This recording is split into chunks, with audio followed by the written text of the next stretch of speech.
The night was quiet in the small suburban neighborhood where J1 Park lived. Crickets chirped softly, and streetlights cast gentle shadows across neatly trimmed lawns. J1 sat on his back porch, sipping green tea and scrolling through environmental research reports on his tablet. Something felt different tonight. The air seemed to vibrate with an unusual frequency, almost like a distant electrical hum that tickled the edges of perception. J1 looked up, his keen environmental researcher's senses alert to something out of place. At first, he thought it was a trick of the moonlight. A shimmer in the air, barely perceptible, began to take shape near his garden shed. The space seemed to ripple and distort, like heat waves rising from hot asphalt. But this was something entirely different. J1 set down his tea, his heart racing with a mixture of scientific curiosity and growing tension. Slowly, impossibly, a shape began to materialize. It wasn't like anything from movies or typical sci-fi imagination. The object, if you could call it an object, seemed to fold into existence, its surface changing colors and textures with each passing second. Blues melted into silvers, then shifted to a soft pearl-like iridescence that seemed to absorb and reflect light in impossible ways. J1 remained perfectly still. Years of scientific training had taught him observation was key. This wasn't panic-inducing. This was a moment of potential discovery. The shape continued to stabilize, revealing a craft that looked more like a living membrane than a traditional spacecraft. Its edges were smooth, with no visible seams or mechanical components. A soft pulse of light emerged from the craft's surface, scanning the immediate environment. J1 felt the scan pass through him, not physically invasive, but somehow intelligent and precise. It was as if the light was gathering information, understanding the context of its surroundings. Then, a portion of the craft's surface began to separate. It didn't open like a door, but more like a living skin slowly peeling back. Inside, J1 could see movement. Shapes that were neither fully solid nor completely translucent began to take form. The first figure to emerge was tall and slender, moving with a fluid grace that defied human understanding of movement. Its body seemed to shift and adjust with each step, adapting to the gravitational pull of Earth almost instantaneously. Iridescent skin, or was it a suit, reflected the moonlight in mesmerizing patterns. Communication came unexpectedly, not through sound, but through a series of color changes and subtle body movements. J1 found himself understanding the basic emotional state of the being: curiosity, caution, and a profound sense of scientific interest. The being raised what could only be described as a limb, though it moved more like a wave than a traditional arm. A soft holographic projection emerged, displaying complex mathematical equations and geographical data of Earth. Star charts, ecological systems, and atmospheric compositions danced in the air between them. J1 realized this wasn't an invasion. This was a scientific expedition. More figures emerged from the craft, each moving with the same fluid adaptation. They seemed to be studying everything: the grass, the garden shed, the way moonlight reflected off different surfaces. Their movements were methodical, almost like a team of researchers exploring an unknown environment. One of them approached closer to J1, close enough that he could see intricate patterns moving across its skin, like living data streams constantly updating and changing. No threat was communicated, just pure, unbridled curiosity. J1 slowly raised his hand, mimicking the gesture the first being had made, a universal sign of peaceful intention. The being's skin rippled in response, a communication, a recognition. Something extraordinary was happening. First contact wasn't dramatic or violent. It was happening in a quiet suburban backyard, with a researcher, some moonlight, and beings who seemed more interested in understanding than conquering. The night continued, filled with silent communication, subtle movements, and the beginning of what would become humanity's most significant encounter. As dawn broke, J1 found himself in an extraordinary situation. The alien beings had not left, but instead seemed completely absorbed in studying every aspect of his small suburban environment. Their technology was unlike anything he had ever imagined, not invasive or threatening, but intensely curious. The lead alien, whom J1 mentally nicknamed Hara, moved with a graceful precision that defied human understanding. Its body seemed to shift and adapt continuously, changing colors and textures like a living camouflage. Communication remained complex, a mixture of color patterns, subtle body movements, and occasional holographic projections that appeared and disappeared like living data streams. J1's backyard had transformed into an unexpected research station. Various alien devices, if they could be called devices, floated and hovered, scanning everything from soil samples to atmospheric conditions. They moved with an intelligence that seemed almost organic, adjusting and repositioning themselves without any visible control mechanism. Hara approached J1, projecting a series of complex mathematical equations that transformed into visual representations of Earth's ecological systems. The message was clear. They were here to understand, not to conquer. Their scientific curiosity was overwhelming, almost childlike in its intensity. Using a combination of holographic translations and intuitive gestures, Hara began explaining their mission. They were researchers from a distant binary star system, studying planetary adaptation and ecological resilience. Earth fascinated them, a planet that had survived multiple environmental challenges, where life continued to evolve and adapt against incredible odds. J1 realized these beings were genuinely impressed by humanity, not for technological achievements or military might, but for the simple ability to survive and continue developing despite numerous environmental threats. Climate changes, natural disasters, resource limitations, humans had consistently found ways to adapt and persist. The alien skin continued to display complex data patterns.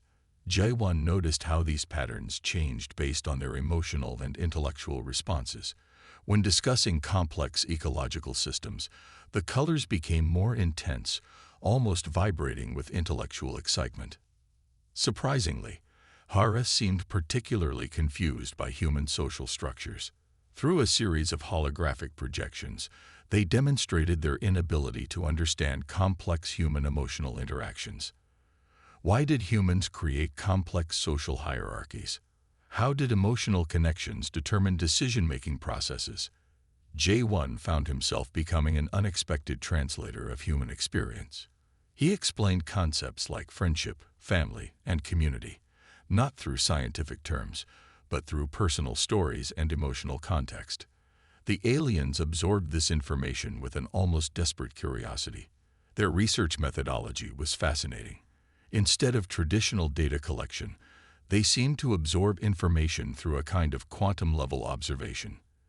Every interaction, every subtle movement became a source of scientific understanding. J1's backyard was no longer just a physical space, but a living laboratory of interspecies communication. As the morning progressed, more alien researchers emerged from their craft. Each seemed specialized in different areas of study. Some focused on geological formations, others on atmospheric conditions, and some entirely dedicated to understanding human behavioral patterns. Neighborhood dogs began barking. Birds chirped with increased intensity. The aliens remained calm, their adaptive technology allowing them to blend seamlessly into the environment. Occasionally, a curious squirrel or bird would approach, and the aliens would remain perfectly still, allowing these Earth creatures to investigate them. J1 realized he was witnessing something unprecedented. This wasn't a dramatic alien invasion from movies, but a careful, methodical scientific exploration. These beings were more like researchers than conquerors, more interested in understanding than controlling. By midday, J1's backyard had become a complex interdimensional research station. Holographic displays, floating scanning devices, and color-shifting alien researchers created a scene that defied traditional understanding of science and exploration. Hara approached J1, projecting a complex series of color patterns that seemed to communicate both gratitude and profound scientific excitement. They had found more than just ecological data. They had discovered a potential key to understanding adaptive intelligence across different planetary systems. The initial interaction was not about technology or power. It was about understanding, about the fundamental nature of life's ability to adapt, survive, and continue developing against all odds. And in this quiet suburban backyard, an extraordinary conversation between two completely different species had begun. Retrihange. The aliens didn't eat in the traditional sense, but were curious about human culinary practices. Jae-won's mother started cooking traditional Korean dishes, watching in amusement as the aliens scanned and analyzed each ingredient with intense scientific curiosity. Local authorities became involved, though they tried to keep the alien presence low-key. Government scientists would visit quietly, conducting their own observations. The aliens were cooperative, sharing complex scientific data that pushed human understanding of physics and biology. Jae-won became an unexpected cultural bridge. His background in environmental research and natural communication skills made him the perfect interpreter between humans and the alien researchers. He explained human complexities, how emotions drove innovation, how cultural differences created both conflict and creativity. The aliens were particularly fascinated by human resilience. They studied how humans adapted to challenging environments, overcame technological limitations, and continued to evolve despite numerous obstacles. What humans saw as ordinary survival, the aliens viewed as extraordinary scientific achievement. Neighborhood dynamics changed subtly. People became more curious, more open to understanding different perspectives. The presence of the aliens transformed a typical suburban community into a living laboratory of interspecies communication. Hara's team started documenting human behaviors, creating complex data models that attempted to explain human decision-making processes. They were less interested in technological capabilities and more fascinated by human emotional intelligence. As weeks passed, a sudden burst of energy erupted across the night sky, unlike anything Jae-won or the alien researchers had ever witnessed. The cosmic disturbance appeared as a massive wave of electromagnetic interference that seemed to consume entire sections of space, consuming star systems and creating devastating disruptions. Hara's technology immediately went into high alert. Their advanced scanning systems showed a catastrophic energy phenomenon approaching Earth's solar system. This wasn't just a typical space event. It was a complete destruction wave that could potentially eliminate multiple planetary systems within minutes. The alien researchers' sophisticated technology suddenly appeared inadequate. Their most advanced defense mechanisms seemed like simple toys against this massive cosmic threat. Panic wasn't an emotion they typically experienced, but something close to it rippled through their collective consciousness. Jae-won watched as the alien team began complex calculations, their body surfaces transforming into living computational interfaces. Streams of data flowed across their skin, showing multiple potential scenarios, and each scenario ended with complete destruction. "We cannot stop this," Hara communicated through a holographic projection. The message was clear. Their most advanced technological solutions were insufficient. But Jae-won saw something the aliens didn't. Where they saw a problem, he saw a challenge. Human history was filled with impossible challenges overcome through creativity, collaboration, and unexpected solutions. He began gathering information rapidly. Local scientific communities, space research centers, international astrophysicists, everyone needed to be contacted. The threat wasn't just theoretical. It was an immediate existential danger to multiple planetary systems. Within hours, an emergency global team was assembled. Scientists from different countries, with varying backgrounds, started working together. The aliens watched in complete amazement as humans who normally competed began sharing resources, data, and theoretical models. Jae-won proposed an unconventional approach. Instead of trying to stop the energy wave directly, they would attempt to create a complex interference pattern using multiple technological and natural systems. It was a strategy that combined quantum physics, geological understanding, and pure human creativity. The alien researchers were skeptical. Their logical systems couldn't comprehend how such a diverse, seemingly chaotic approach could work. Humans were suggesting using everything from satellite networks to natural electromagnetic fields in ways that defied traditional scientific understanding. As the destructive energy wave approached, tension increased exponentially. Satellites tracked its progress, showing its devastating potential. Mathematical models suggested complete system collapse was inevitable. But humans had something the aliens didn't fully understand: adaptability and collective problem-solving. Each scientific team contributed unique perspectives. A geological researcher in Argentina provided insights about planetary electromagnetic fields. A quantum physicist from Japan suggested complex interference techniques. An environmental scientist from Kenya proposed using natural energy absorption methods.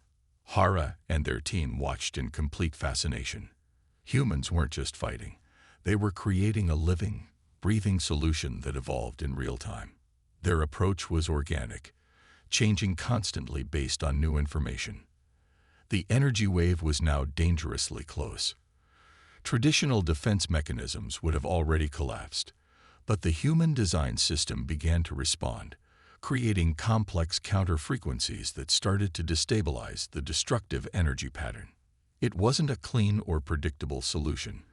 It was messy, complicated, and required constant adjustment. But it was working. J1 stood at the center of a global command center, coordinating between human teams and alien researchers.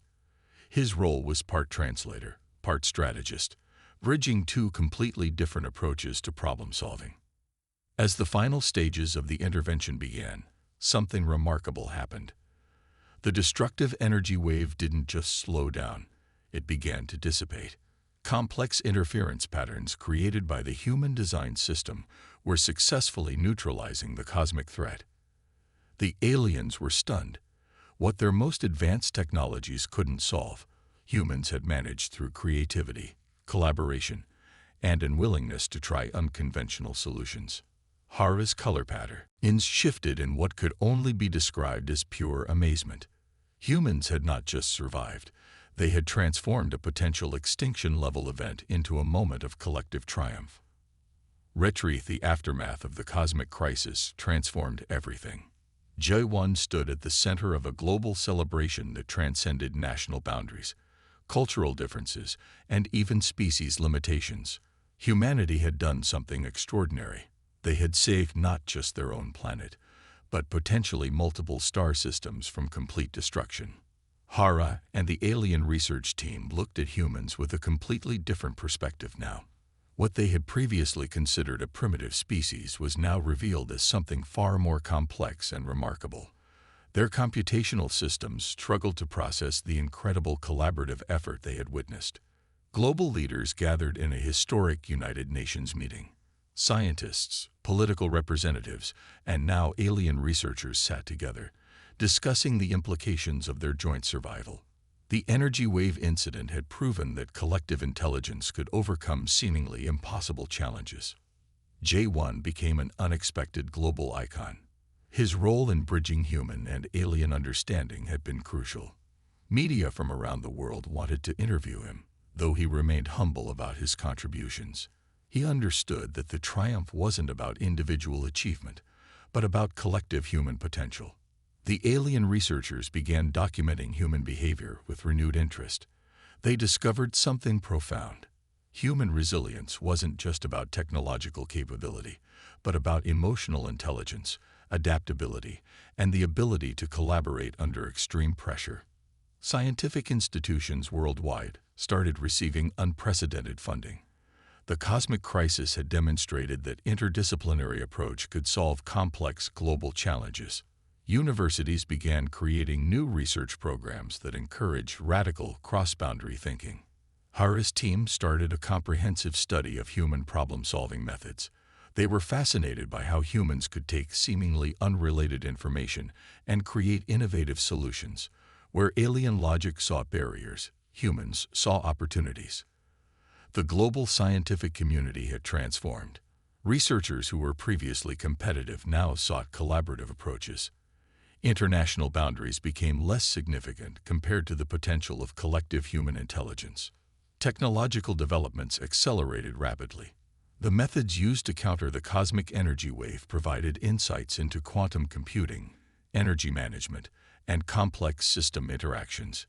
Universities and research centers worked together, sharing information at unprecedented speeds.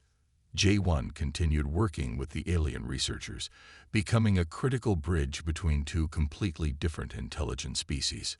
His background in environmental research proved invaluable in helping both sides understand each other's perspectives. The cosmic event had done something remarkable. It had unified humanity in a way no previous global challenge had managed. Political differences seemed trivial compared to the collective achievement of saving multiple planetary systems. Alien research teams began establishing permanent research stations on Earth.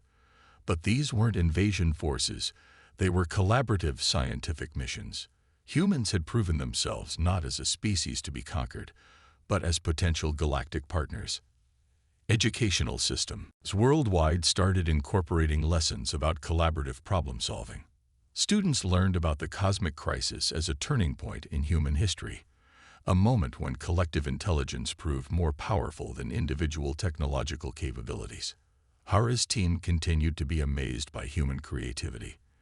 They discovered that human emotions, often considered a weakness in their computational models, were actually a powerful problem-solving tool.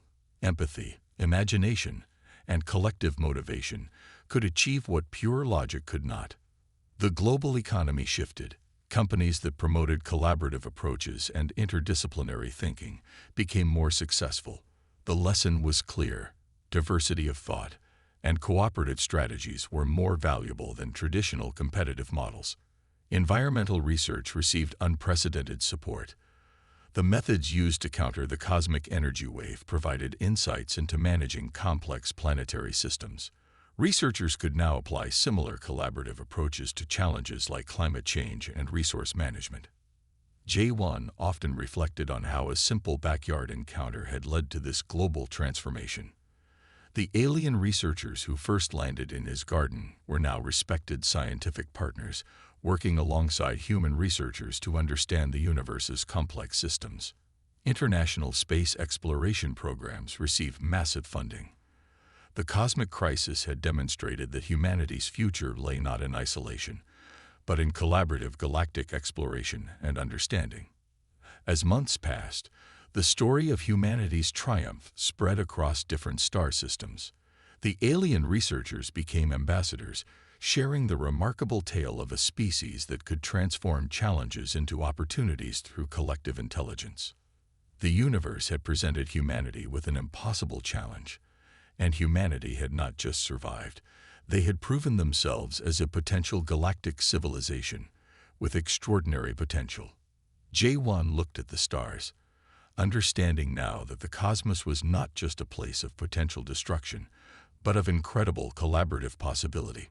Retroclaude can make mistakes. Please double-check responses. 3.5 Haiku.